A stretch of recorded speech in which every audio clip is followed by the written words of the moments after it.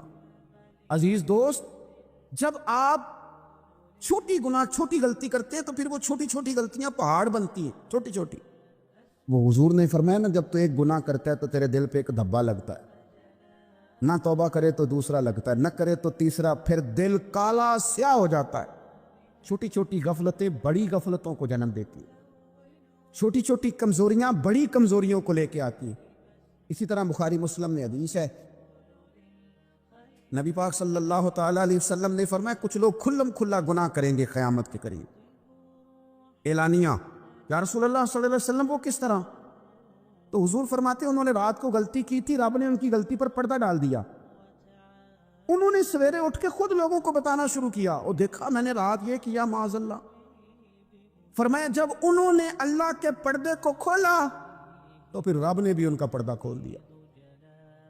او میرے دوستو، بتاؤ نا، جس کے رب پردے کھول دے پھر کون ہے جو اس کی پردہ داری کرے؟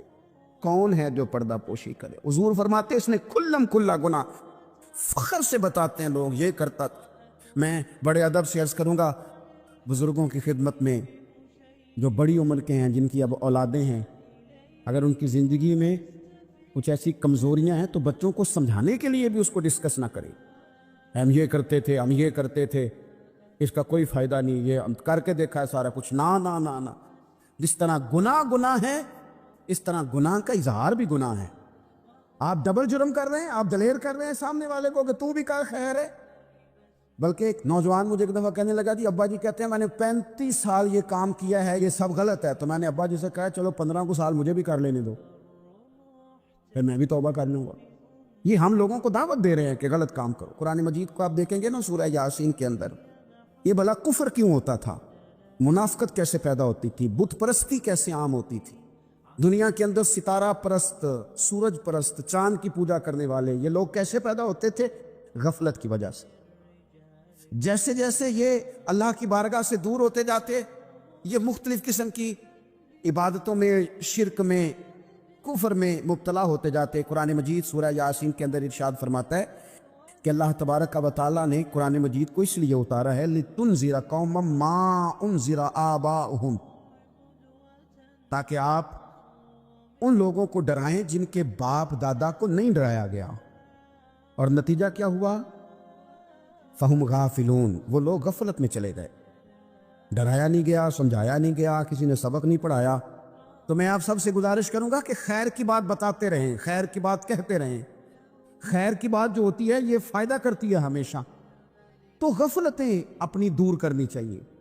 دوسرا یہ ہوتا ہے، ایک تو انسان جب وہ دور ہو جاتا ہے چھوٹے چھوٹے گناہ کر کے تو غفلت آتی ہے۔ دوسرا قرآن پاک نے ایک اور مقام پر اس کا ذکر فرمایا ہے، وہ اس طرح فرمایا ہے کہ جو انسان کی پیاری چیزیں ہیں نا، بعض اوقات جن سے وہ لگاؤ پیدا کر لیتا ہے، جن سے محبت اس کی بڑھ جاتی ہے، وہ چیزیں بھی غفلت پیدا کرتی ہیں۔ ان میں 2 چیزوں کا تو قرآن پاک نے نام لے کے ذکر کیا ہے۔ ویسے وہ ڈھیر ساری چیزیں ہیں، 1 2 3 نہیں۔ سیاست بھی بندے کو غافل کرتی ہے، دوستوں کی کثرت بھی بندے کو غافل کرتی ہے، کھیل تماشا بھی غافل کرتا ہے، پیسے زیادہ آنے لگ جائیں تو وہ بھی بندے کو غافل کرتے ہیں، تعریف کرنے والے زیادہ ہو جائیں تو وہ بھی غفلت میں مبتلا کر دیتے ہیں۔ بندہ کسی کرسی پہ بیٹھ جائے تو پھر بھی ادھر ادھر دیکھنے کو تیار نہیں ہوتا۔ یہ ساری چیزیں غافل کرتی ہیں، لیکن 2 چیزوں کا نام لیا قرآن پاک نے، فرمایا یا ایھا الذین آمنوا لا تلھکم اموالکم ولا اولادکم عن ذکر اللہ۔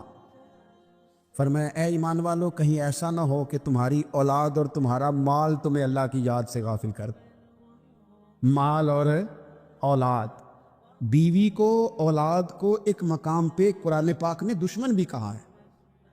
کب؟ جب یہ تمہیں کہیں کہ حرام کما کے لاؤ، جب یہ تمہیں کہیں کہ ہمیں جس طرح کا مرضی مال دو، جب یہ تمہیں کہیں ناجائز کرو، یہ دشمنی کر رہے ہیں تمہارے ساتھ۔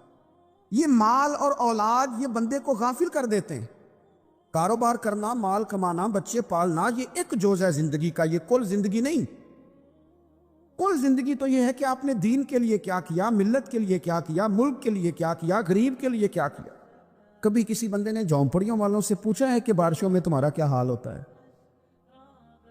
وہ کچی آبادیاں جہاں سے گزر کے ہم اپنے بچوں کو دکھاتے ہیں کہ یہ دیکھو یہ پرانے مکان سارے اسی طرح کے ہوتے تھے، کبھی ان لوگوں سے آپ نے پوچھا ہے؟ جو ساری رات چھتوں کے نیچے بالٹیاں رکھ کے وقت گزارتے ہیں کہ چھت ٹپکتی ہے، ان سے پوچھا ہے کہ رات بچے سو پائے تھے کہ نہیں؟ اچھا جی بارش ہو رہی ہے تو پھر ہم نے کیا کرنا تھا؟ ہم نے گھر والوں کو پکوڑوں کا آرڈر دینا تھا، وہ وقت پہ دیا۔ ہم نے کہا تھا کوکنگ آج اپنی۔ یہ کب ہوتا ہے؟ جب قومیں غافل ہو جاتی ہیں مال میں، مزوں میں، اپنی ذاتی زندگی کے پیچ و تاب میں، پھر وہ اتر کر دائیں بائیں دیکھنا پسند نہیں کرتی۔ اللہ فرماتے ہیں مال اور اولاد کہیں تمہیں اللہ سے غافل نہ کر دے، کہیں ایسا نہ کر بیٹھنا کہ تم اس میں الجھ جاؤ پوری طرح اور تمہیں صرف اور صرف اپنے بچے یاد رہ جائیں۔ تجارت کرنی چاہیے، لیکن ہم تجارت نہیں کرتے، بانی تاجر جاتے ہیں، ہر چیز کو تجارت کی نظر سے دیکھتے ہیں۔ ڈاکٹر آپ بنے لیکن زندگی بھی ساری ہی آپ ڈاکٹر بن کے نہ گزاریں، آپ کے کچھ اور تعلقات بھی ہیں، کچھ اور رشتے بھی، ان پر بھی تھوڑا غور کر لیں۔ غفلتیں تیزی سے آتی ہیں اور وہ آ کر کے ہمارے اوپر حاوی ہو جاتی ہیں۔ جو پرانے لوگ تھے نا، غافل نہیں ہوتے تھے۔ بڑے بڑے لوگ اپنے آپ کو کنٹرول کرتے تھے، دیکھتے تھے کہ یہاں کچھ چیز مجھ میں حملہ آور تو نہیں ہو رہی، فلانی چیز کہیں میرے اوپر زیادہ قبضہ تو نہیں کر رہی۔ وہ پھر ان چیزوں سے اپنے آپ کو بچاتے تھے۔ نفسانی خواہشات کا غلبہ یا دوستوں کی تعریفیں یا ادھر ادھر کی چیزیں، وہ اپنے آپ کو تیزی سے اس سے بچاتے۔ اس رستے سے اجتناب کرو جو رستہ غفلت لاتا ہے، جو رستہ تکلیف میں مبتلا کرتا ہے۔ جو دم غافل سو دم کافر، سانو تے مرشد ہوئی پڑھایا ہو، ہمیں تو یہ سبق دیا گیا۔ مجھے کہہ لینے دیں، ہم میں سے ڈھیر سارے لوگ ہیں، پلٹ کر اپنی زندگی دیکھیں، اپنے آپ پر غور کریں، تو ہم اتنے قابل تھے کہ شاید ہمیں کوئی اپنے دروازے پر چوکیدار بھی نہ رکھتا، لیکن جب اس نے نواز دیا تو ہمارے لہجے ہی بدل گئے، ہمارا انداز ہی کچھ اور ہو گیا۔ شاید کوئی ہم سے سلام بھی نہ لیتا، لیکن جب اللہ نے نواز دیا تو لفظ اور جملوں کے اندر پھر ہمارے وہ رنگ آ گیا جو نہیں ہونا چاہیے۔ کیوں؟ کہ مال آیا تو غفلت لایا۔ حضرت عمر فاروق کے زمانے میں جب مال آتا تھا تو وہ رویا کرتے تھے، فرماتے تھے جہاں جی آتا ہے وہاں غفلت بھی آتی ہے۔ اپنی زندگی سے غفلت کا پردہ اٹھائیں۔ تو عبداللہ ابن مسعود رضی اللہ تعالیٰ عنہ فرماتے ہیں بعض ریاکار مر کے بھی ریاکاری نہیں چھوڑتے۔ حضور مر کے ریاکاری نہیں چھوڑتے، مرنے کے بعد کیسی ہوگی؟ فرماتے ہیں ان کی خواہش ہوتی ہے جنازے بڑے ہونے چاہیے، لوگوں کو پتہ لگ جائے فلانا گیا، مرنے کے بعد بھی تو دکھاوا کر رہا۔ حضرت ابو ذر غفاری رضی اللہ تعالیٰ عنہ کا جنازہ چند لوگوں نے پڑھا ہے، 4-5 لوگوں، اور حضور کے محبوب ترین صحابی ہے۔ بڑا جنازہ بھی بڑی بات ہے، اللہ تعالیٰ توفیق دے تو اچھے لوگوں کے بڑے جنازے، لیکن کسی کا جنازہ چھوٹا بھی ہو جائے تو مطلب یہ نہیں کہ بندہ ٹھیک نہیں تھا۔ بات کی سمجھ آ رہی ہے؟ تو میرے عزیز، اصال ثواب کریں تو اللہ کی رضا کے محض پتہ ہوتا ہے محلے میں غریب کون ہے، اپنے والد اور والدہ کے نام پر غریب کو دے دیں، کسی مقروض کی مدد کریں، اس بیچارے کی جان چھوٹ جائے۔ آپ کوئی گلی ٹھیک کرا دیں جہاں سے لوگوں کا گزرنا آسان ہو، آپ کچھ ایسا نظام کر دیں جس سے لوگوں کے لیے آسانیاں پیدا ہو جائیں، لیکن آپ محض وہی کام کریں گے جس سے دکھاوا ہوگا، تو کیا امید کرتے ہیں اس پر اجر کی؟ تو اصال ثواب دیکھیں قوم کو ضرورت کیا ہے، وہ والا اصال ثواب کریں۔ حضرت سعد رضی اللہ تعالیٰ عنہ نے جب آن کر کے عرض کیا تھا کہ یا رسول اللہ صلی اللہ تعالیٰ علیہ وسلم، میری والدہ کا انتقال ہو گیا ہے تو میں ان کے لیے کیا کروں؟ تو محبوب نے فرمایا کہ فلاں جگہ پانی کی قلت ہے تو وہاں کنواں کھدوا دے۔ معنی کیا ہے کہ اس پانی پینے سے اللہ تبارک و تعالیٰ تیری ماں کو اس کا اجر عطا فرمائے گا۔ صدقہ تو جس چیز کی ضرورت ہے آپ وہ چیز کر کے دیں، اور ختم چپ کر کے بھی ہو جاتا ہے، گھر کے اندر بھی ہو جاتا ہے، اکیلے بھی ہو جاتا ہے، اس کے لیے لاکھوں کروڑوں لگانے کی کوئی ضرورت بھی نہیں۔ چوتھی بات، تیسری بات، کوشش فرمائیں کہ جو نیکیاں جانے والا کرتا تھا وہ نیکیاں جاری رہیں، اس کے بچے، اس کی اولاد، اس کے سارے رشتہ دار ان نیکیوں، اگر وہ کوئی بھلائی کرتا تھا تو وہ بھلائی ہوتی رہے، وہ جاری رہے، وہ سلسلہ آگے بڑھایا جائے۔ ہم یہ کرتے ہیں کہ ہم خیر کے کاموں کو جاری نہیں رکھتے، بلکہ والد کے جانے کے بعد تو بچے بڑے سیانے ہوتے ہیں، وہ کہتے ہیں ابا جی کو تو بس وہ فلانا غریب بھی لوٹ کے لے جاتا تھا، فلانا بھی اپنی مجبوری سنا کے، تو ہم تو سیانے ہیں۔ او خدا کے بندے، حضور علیہ السلام نے فرمایا تمہیں جو روزی دی جاتی ہے وہ تمہارے کمزوروں کی وجہ سے دی جاتی ہے۔ وہ جو ضعیف کمزور لوگ تمہارے دسترخوان سے کھا جاتے ہیں، ان کے سبب سے اللہ تعالیٰ تمہیں عطا کرتا ہے۔ تو اس لیے یہ تو کوئی طریقہ نہیں ہے کہ آپ کے بزرگ خیر کا کام کرتے تھے، آپ نے چھوڑ دیا۔ تو آپ ایک کام یہ کریں کہ ان کی نیکیاں جاری رکھیں، اور چوتھی بات یہ کہ ان کے لیے دعا کریں۔ دعا ہمیں حضرت ابراہیم نے سکھائی ہے، سورہ ابراہیم میں موجود ہے، ربنا اغفر لی ولوالدی، یا اللہ مجھے بھی بخش دے اور میرے ماں باپ کو بھی، وللمؤمنین یوم یقوم الحساب، اور جس دن تو حساب لے اس دن سارے مومنوں کی بخشش فرما دے۔ ایک شخص نے نا حضور علیہ السلام کے سامنے دعا مانگی، اللہ مجھ پہ رحم فرما اور اپنے نبی پہ رحم فرما۔ حضور فرمانے لگے تو نے اللہ کی رحمت کو محدود کیوں کر دیا ہے؟ تو کہہ سارے مومنوں پہ رحم فرما، سب پہ رحم فرما۔ بھائی سب کے لیے دعا مانگیں۔ یہ 2-4 بچوں کا موبائل کا مسئلہ رہ گیا، باقیوں کا بیٹا بیٹھ جاؤ، پیارے بیٹے بیٹھ جاؤ، پتر بیٹھ جاؤ، آپ بھی بیٹھ جاؤ بیٹے، آپ بیٹھ کے بنائیں، اس میں کیا رہ جائے، کھڑے ہوتے ہیں بیٹا تو پچھلوں کو دقت ہوتی ہے۔ سنو، زیادہ غور سے سنو، میں تھوڑی تقریر کرنے والا مولوی ہوں، لیکن یہ اللہ کا فضل ہے کہ میں اگر 20 منٹ بات کروں گا تو اس 20 منٹ کے اندر آپ کو کوئی 20 سبق ضرور حاصل ہوں گے انشاءاللہ تعالی۔ ہاں، وہ کوشش ہوگی کہ وہ جتنی بات ہے وہ تربیتی ہے۔ وہ بعض دوستوں کا خیال ہوتا ہے لمبی تقریر کرے، میں کیا ہوتے وہ بندہ کر سکتا ہے جنہیں ایک شعر ہی 20 منٹ پڑھنا ہوئے، اجے مزہ نہیں آیا، اجے دوبارہ پڑھو، اجے رل کے پڑھو، تو وہ تو پھر 1.5 گھنٹہ بھی کام چل سکتا ہے۔ تو جس نے ٹو دی پوائنٹ بات کرنی ہو اس کے لیے تو 10 منٹ بھی بڑے ہوتے ہیں، اور ویسے بھی تقریریں پیٹ بھرنے کے لیے نہیں ہوتی، عمل کرنے کے لیے ہوتی۔ اب تو میں ویسے بھی ذرا مصروف زیادہ ہو گیا ہوں، بہت ساری جگہوں پہ جا نہیں پاتا، تو ایک جگہ میں گیا، ایک بزرگ مجھے کہنے لگا پچھلی دفعہ تسی 40 منٹ تقریر کی تھی، عید کی زیادہ کر دی۔ میں کہا 40 منٹ والی تھی، عمل ہو گیا جی۔ تو اگر تقریریں کانوں کی لذت کے لیے سننی ہے تو سنتے رہیں، پھر تو کئی راتیں لوگ جلسے سنتے۔ مقصود کیا ہے، نتیجہ کیا ہے؟ جو عرض کر رہا ہوں اس پر غور کریں، سب کے لیے دعا کریں۔ ایک بات خاص کرنے لگا ہوں، حضرت ابراہیم نے تو بخشش بھی سب لوگوں کی مانگی، حضور علیہ السلام بھی دعا کرتے تو امت کے لیے دعا کرتے۔ کبھی اپنے بھائی کے لیے بھی تو دعا کرو نا یار، اللہ تعالیٰ اسے بھی ذرا زیادہ روزی دے، بھتیجوں کے لیے بھی دعا کرو، بھانجوں کے لیے بھی کرو۔ توجہ ہے آپ کی میری بات؟ ادھر دیکھیں جی، غور کریں بات۔ ویسے دعا کرنی چاہیے کہ نہیں محلے داروں کے لیے کہ یا اللہ ادھر والا پڑوسی بھی امیر کر دے، ایس پاسے والا بھی ہنس دے ہو، ہاں نہ نہیں کر دے۔ یہ دعا مانگنی چاہیے کہ یا اللہ میرے پڑوسیوں کو، نہیں آپ بول ہی نہیں رہے، تسا کتوں منگنی دعا؟ منگنی چاہیے نا، مانگتے ہیں ہم۔ ایسی ہوا چلی ہے کہ ہر شخص سوچتا ہے تمام شہر جلے بس ایک میرا گھر نہ جلے۔ او خدا کے بندے، کبھی محدود نہ کر خدا کی رحمت، سب کے لیے مانگ اس سے، وہ بڑا کریم ہے۔ تو کہ یا اللہ سب کو دے اور سب کے صدقے ہمیں بھی دے۔ لیکن ہم نہ دعاؤں میں بھی اپنا ظرف اور حوصلہ بڑا نہیں کرتے، گنجائش پیدا نہیں کرتے۔ دیکھو داتا گنج بخش علی اجویری رحمت اللہ علیہ نے لکھا ہے کہ ایک بندہ نا حج کرنے گیا تو ہر جگہ دعا مانگتا تھا، یا اللہ میرے دوستوں کو نیک کر دے، یا اللہ میرے دوستوں کو نیک کر دے۔ عرفات میں بھی، مینا میں بھی، مزدلفہ میں بھی، بیت اللہ شریف کے پاس بھی، ہر جگہ یا اللہ میرے دوستوں کو اچھا کر دے۔ ایک بندے نے اسے کہا یار یہ عجیب دعا کرتا ہے تو، میرے دوستوں کو نیک کر دے، اپنے لیے بھی تو مانگنا۔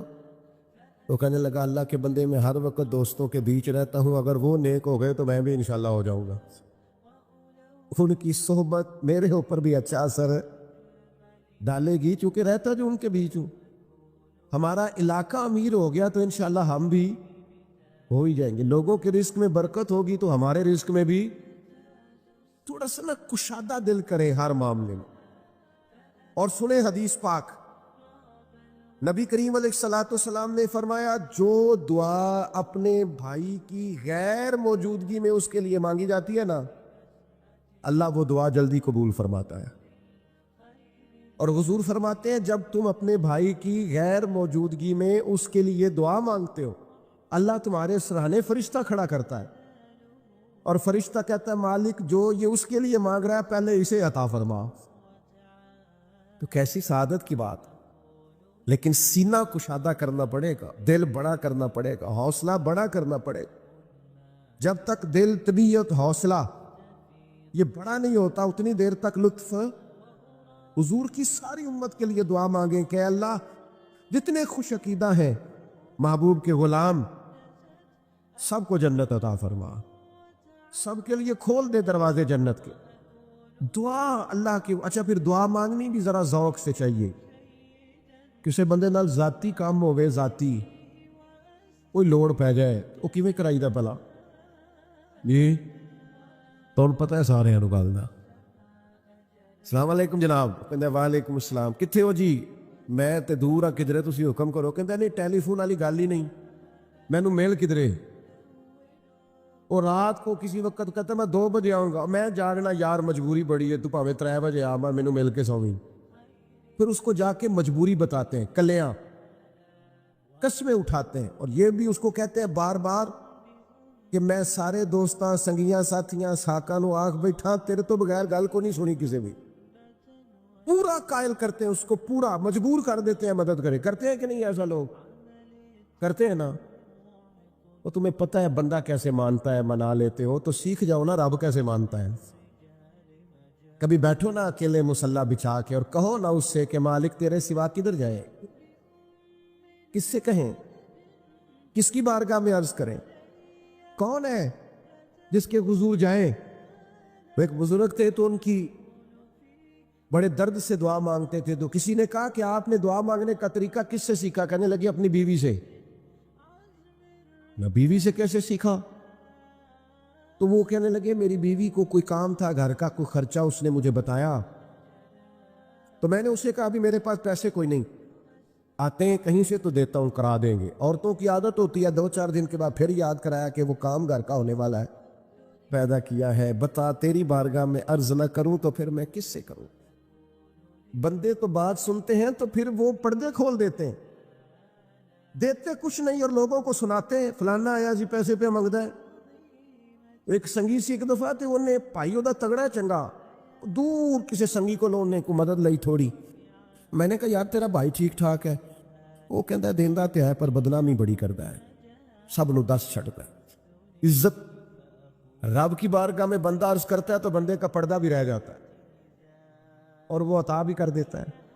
میرے دوستو دعائیں شوق سے مانگو، دعائیں درد سے مانگو۔ وہ اکبر اللہ آبادی نے کہا تھا مصیبت میں بھی اب یاد خدا ہم کو نہیں آتی۔ دعا منہ سے نہ نکلی، جیبوں سے عرضیاں ہی نکلی۔ دفتروں میں درخواستیں جمع کرانے کے لیے بڑا وقت ہے، اس کی بارگاہ میں کیوں نہیں بیٹھتے؟ اس کے حضور حاضر کیوں نہیں ہوتے جو پردہ پوشی کرے، اپنے بندوں کو نوازے؟ اور 10 منٹ نکال کے اس کی بارگاہ میں آ تو صحیح۔ حضور فرماتے رب کہتا ہے میرا بندہ جب میری بارگاہ میں ہاتھ اٹھاتا ہے مجھے حیا آتی ہے، میں خالی واپس کیسے کر جاتے ہی نہیں، عرض ہی نہیں کرتے۔ دعا تو مومن کا ہتھیار ہے، طاقت ہے بندے کی، شان ہے۔ ہر دکھ سکھ رب رسول کی بارگاہ میں کرے، طاقتور ہو جائے، اور پھر دعا ذوق سے کرے، شوق سے۔ میں چھوٹا سا آدمی ہوں، صبح مسجدوں میں نا قاری صاحب کے پاس، حافظ صاحب کے پاس بچے سبق پڑھنے آتے ہیں، الف با تا سا۔ میری طرح کا سب سے چھوٹا مولوی بھی سبق پڑھا رہا ہو نا، تو بچہ سبق پڑھاتے ادھر ادھر دیکھے تو قاری صاحب تھپڑ مارتے، کہتے ادھر تک کوئی سبق میرے سے پڑھنا، دیکھ ادھر رہا ہے۔ اور بات بھی ٹھیک ہے کہ وہ بچہ کیسے پڑھے گا جس کا دھیان ہی نہیں، لفظوں کی پہچان ہی نہیں ہوگی۔ ڈانٹتے ہیں استاد ادھر توجہ کر۔ عجیب لوگوں نے رب سے دعا مانگ رہے ہیں، دھیان کسی اور طرف ہے، دل کسی اور طرف ہے، ذوق کسی اور طرف، توجہ ہی کوئی نہیں۔ مانگ اللہ سے رہے، بارگاہ کتنی بڑی ہے، اور رٹی رٹائی دعائیں چل رہی ہیں, دعاؤں میں باتیں ہو رہی ہیں. ان تے بندے دعا دے ٹائم بھی موبائل نہیں بند کر دے, وہ بھی ویڈیو چاہیے انہوں نے, اللہ سے مانگ رہے. اس وقت بھی توجہ, حضرت موسیٰ علیہ السلام نے عرض کی رب کی بارگاہ میں کہ میری قوم عرض کرتی ہے مالک تو ہماری دعائیں قبول نہیں فرماتا. اللہ کریم نے فرمایا کلیم ان کے لفظ میرے ساتھ ہوتے ہیں, دل نہیں میرے ساتھ ہوتے. جملے رٹے رٹائے بولنا اور دل پتہ نہیں کہاں گردش کر رہا ہے. بات جو دل سے نکلتی ہے اثر رکھتی, پر نہیں طاقت پرواز مگر رکھتی. اب جو ہم جانے والوں کے لیے دعائیں کریں گے گزر جائے, اس میں تو ہمیں چاہیے آپ پیر صاحب سے دعا ضرور کرائیں, علامہ صاحب سے ضرور دعا کرائیں, لیکن جس ذوق سے پتر نے دعا مانگنی ہے نا والد کے لیے, وہ دوسرا کوئی نہیں مانگ سکتا. جو بیٹی نے دعا مانگنی ہے نا درد سے, وہ دوسرا کوئی. آپ خود دعا مانگیں, خود ختم شریف پڑھیں, خود تلاوت کریں.